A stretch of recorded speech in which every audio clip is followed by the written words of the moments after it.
Foreign Minister Johan Wadefull has said that Berlin does not need external advice on how to run its own domestic affairs. Speaking in Berlin, he made it clear that issues like freedom of expression and how German society is organized are guided by only Germany's constitution, not by comments from the US.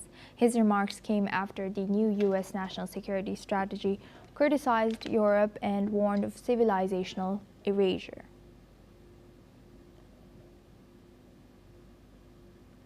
Meanwhile, in Qatar, EU Foreign Policy Chief Kaja Kallas also said that the US is still Europe's biggest ally, even if Washington's new strategy is tough on Europe. She has also added that Europe must be more confident, especially when dealing with Russia. Kallas has also warned that any peace deal forcing Ukraine to give up land will not bring lasting peace, saying that rewarding aggression will only encourage more conflict around the world. For this discussion, we welcome Mr. Glenn Grant. He's a former advisor to Defense Minister of Ukraine, joins us live from Riga. Thank you very much, Glenn, for joining us again. Good to see you. Thank you. Now, Glenn, how is this U.S.'s national, the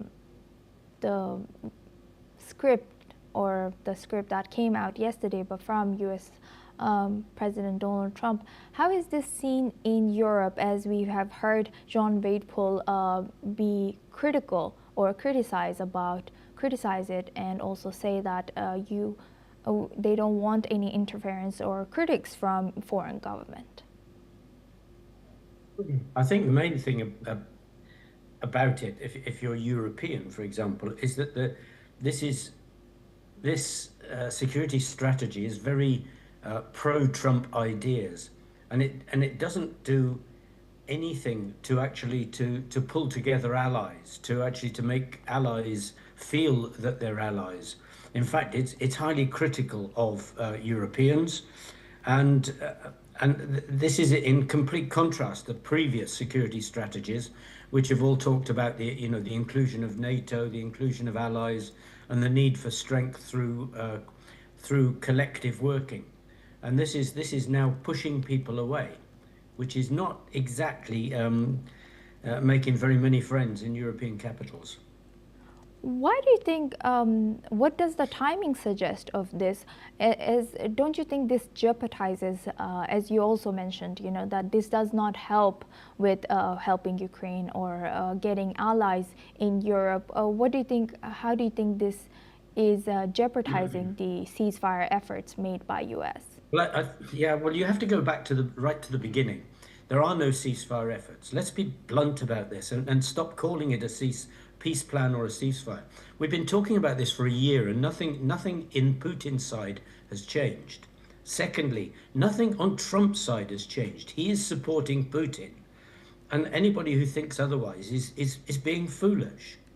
And therefore, this is very much not just a pro-Trump, but a pro-Putin security strategy, which is trying to reorder the world structure, where Russia and America are on the same side and Europe is not.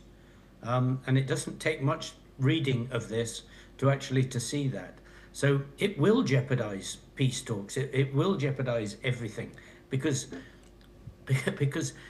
Trump is clear that he wants Ukraine to lose to Russia, because he's supporting Russia.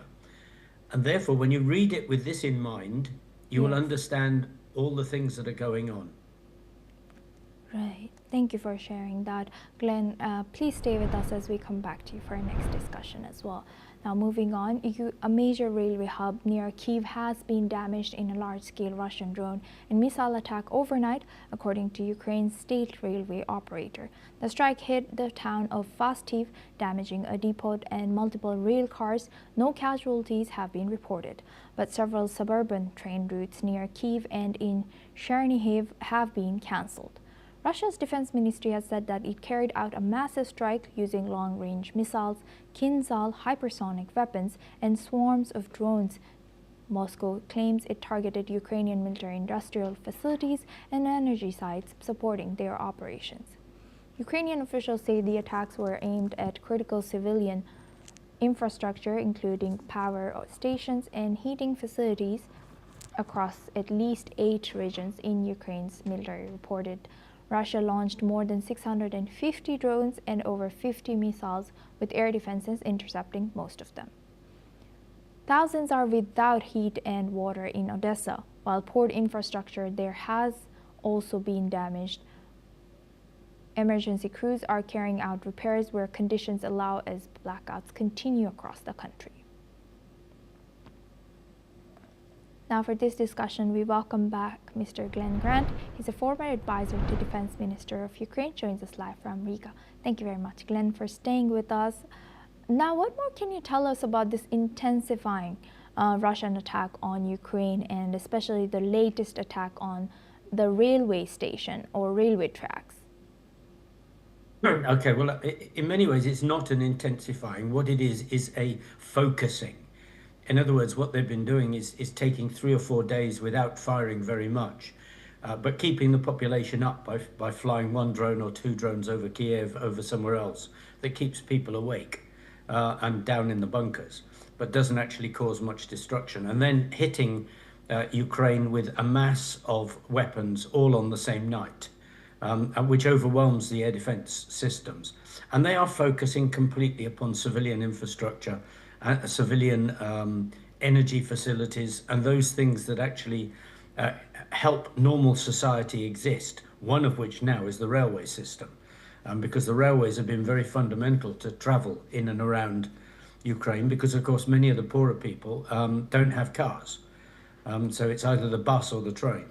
And if you can destroy the train infrastructure, then you're actually going to harm a lot of things, including transport of the military. And how, you mentioned that now the tactic by Russia has changed to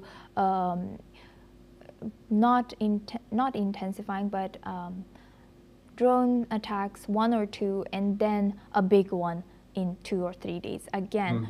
So how is this affecting the morale of people over there? Funny enough, much less than you would imagine. I mean, I was in a supermarket when when all the lights went out, and everybody just turned on their phones and carried on shopping just the same as normal. I haven't seen any change in the morale of people in the last 3 years. What I have seen is that they're becoming much more stubborn and much more angry about what Russia is doing, and in some ways also angry about their own government for not doing enough to get back at Russia. But I don't think that this method or these attacks are going to actually to damage the will of the Ukrainian people at all. If anything, it'll be the reverse. Wow, that's amazing to hear. How do you see this change occurring, in this mentality and the resilience of people in Ukraine? And how long do you think that will take for them to, maybe ask for the government to change, or ask for the government to maybe go harder on Russia? That's a good question. I mean, I think that what has changed? Well, now when one of the attacks comes, you see everybody heading towards the bunkers. They've got a camping stool. They've got their rucksack with them. They've got food with them for the night. Many have got sleeping bags, and if they know it's a big attack, some even take a small tents down into the metro and spend the whole night there sleeping. And you see this all the time, and you see people running, of course, to get into the bunkers. But that's part of life now. I don't think that because they're Ukrainians, I do not think that they're going to want to attack population in Russia. It's not their way of working. They will want government and military to continue to attack military facilities until they've degraded the ability of Russia to fight back. Right.